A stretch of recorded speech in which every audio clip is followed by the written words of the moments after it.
I take great pride in the mission of the National Institutes of Health to advance human health through biomedical research. At the most fundamental level, our mission is about the respect of human life, which should permeate all aspects of our lives and our work. Sexual harassment goes against the very core of what NIH represents. We are committed to ensuring a safe and respectful work environment, free of harassment of any kind. Toward this end, I have designated the Office of Human Resources Civil Program as the entity charged with receiving allegations of harassment and overseeing all related administrative inquiries. We are implementing 2 new mandatory policies that apply to NIH employees, contractors, fellows, trainees, and visitors at NIH facilities. The first is a comprehensive prevention of harassment and inappropriate conduct manual chapter that provides straightforward guidance, including clear definitions, procedures, and responsibilities for all affected parties. The second is a policy statement which restricts relationships between individuals where a power disparity exists. The entire NIH community must work together to prevent and address harassment and inappropriate conduct in the workplace.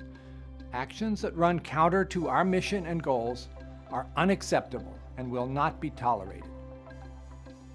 An anti-harassment steering committee was established to oversee process improvements.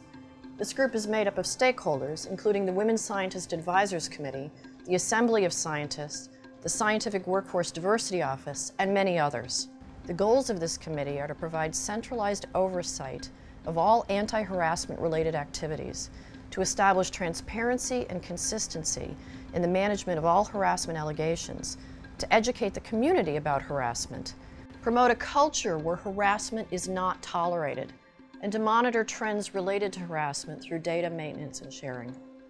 The Civil Program has new tools to report concerns, including a web-based intake form and a new toll-free hotline to report concerns and learn more about available options and resources. The web-based form and the hotline will provide callers with the option to remain anonymous and are available for anyone to report their concerns.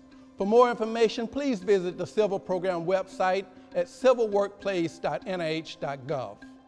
The NIH is also revising the mandatory prevention of sexual harassment training to include this information. This updated training will be launched in 2019 and will be required every year by the entire NIH community, including all trainees and contractors.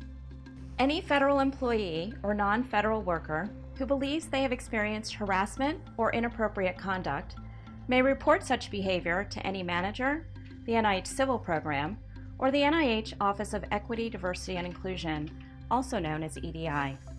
EDI and Civil are committed to working in partnership to address and resolve any allegations of harassment. Every manager and supervisor will be held accountable to promptly report any known allegations of harassment to the Civil Program and coordinate closely with the Civil and Employee Relations staff to appropriately address allegations. Managers and supervisors must not discourage staff from or reprimand staff for reporting their concerns. Retaliatory treatment towards any staff member who reports allegations or participates as a witness in an administrative inquiry or EEO process is strictly prohibited. In addition, we will be asking employees, contractors, trainees, fellows, and volunteers at NIH to participate in a survey in early 2019. This survey will not only provide NIH with information to address concerns within our own workforce, but will also explore the relationship between harassment and its impact on science. Your experiences and your perceptions will provide valuable insights that will allow us to foster work environments conducive to high-quality scientific research.